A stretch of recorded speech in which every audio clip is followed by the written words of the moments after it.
ringkas hendak saya umumkan yang bertajuk Pewartaan Laporan Rancangan Kawasan Khas Bukit Bendera.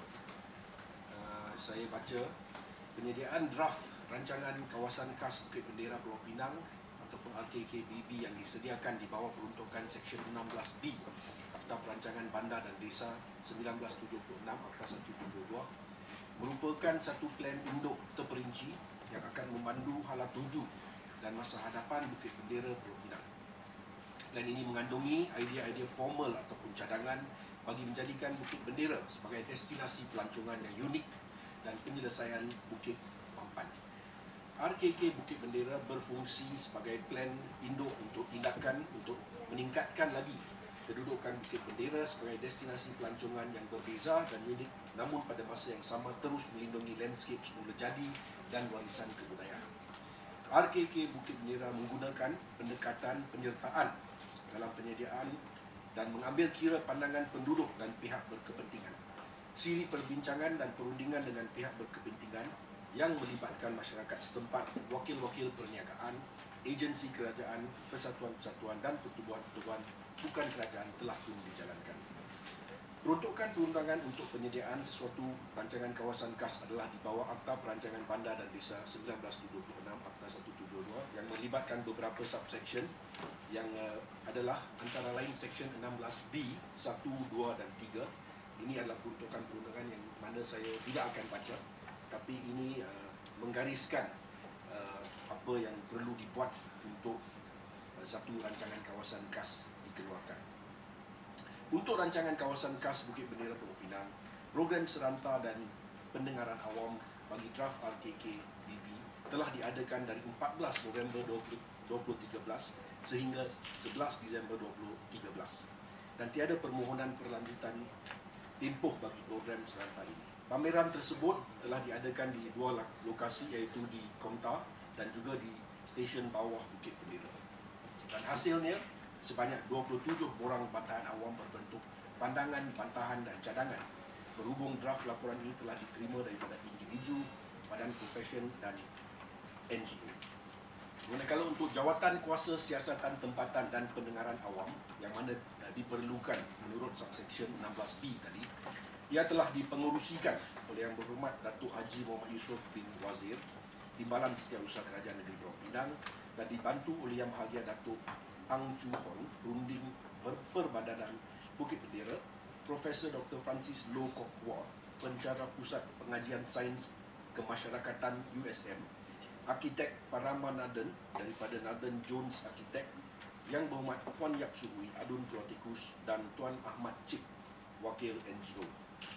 Jawatankuasa ini telah menjalankan sesi pendengaran awam pertama pada 8 Mac 2014 di Komtar dan sebanyak 20 orang pembantah yang melibatkan 12 individu dan 8 agensi ataupun organisasi telah hadir untuk mengemukakan pandangan, bantahan dan cadangan mereka.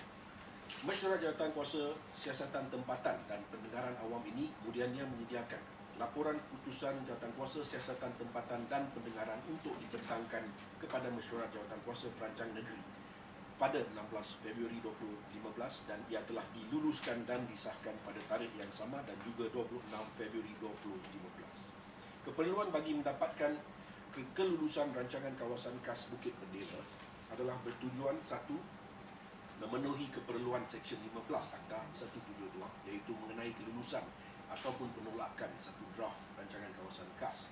Dua, membolehkan pihak berbadanan Bukit Bendera dengan dibantu oleh Jabatan Perancang Bandar dan Desa Negeri Pulau Pinang serta Majlis Bandaraya Pulau Pinang menjalankan kerja-kerja pemantauan bagi memastikan kemampanan pengurusan Bukit Bendera. Tiga, membolehkan Majlis Bandaraya Pulau Pinang selaku pihak berkuasa perancang tempatan mengguna pakai draft rancangan kawasan khas ini dalam A, kerja-kerja pengawalan rancangan, B, menentu dan mengenakan caj pemajuan, C, melaksanakan notis pembelian dan pengambilan tanah, dan D, mengisytiharkan kawasan-kawasan pemajuan. Dengan ini, memandangkan semua peruntukan perundangan di bawah Akta 172 telah dipatuhi, ia adalah diumumkan bahawa rancangan kawasan khas Bukit Bendera ini yang telah diluluskan oleh Jawatankuasa Perancang Negeri Pulau Pinang pada 27 Mei 2016 telah diangkat untuk pertimbangan Majlis Mesyuarat Kerajaan pada 15 Jun 2016 dan Kerajaan Negeri Pulau Pinang telah bersetuju untuk mewartakan rancangan kawasan khas Bukit Bendera ini pada 1 hari bulan Ogos tahun ini. Sekian. Ada soalan? Kalau ada, saya akan cuba jawab. YB, Arnold here. Ya, Anu. How much land on the hill does the council plan to acquire from Penang Hill? There is no plan to acquire any land on Penang Hill by the council. I think this, if you look at my statement, amongst others, the special area plan sets out the procedures if there is a necessity for acquisition to be undertaken. What are the procedures? I think that is what is meant. One more question, YB. I understand there is a cable car going from Teluk Bahang to Penang Hill. There's such a plan. Would you care to take this moment to elaborate on that?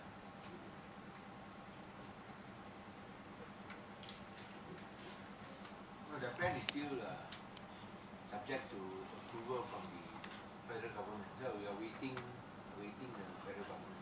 I think the tourism minister, Dr. Nasri Aziz, has said that he's supportive of this project, but we are still waiting for funding. Still waiting funding. No, I think The area is 468 hectares or 1,157.36 acres. The special area plan covers this. But your question was more specifically in relation to whether there are any plans for acquisition of land by the council. I don't think that arises at this moment. The issue in relation to acquisition that is stipulated in the plan is the procedure by which it is to be undertaken.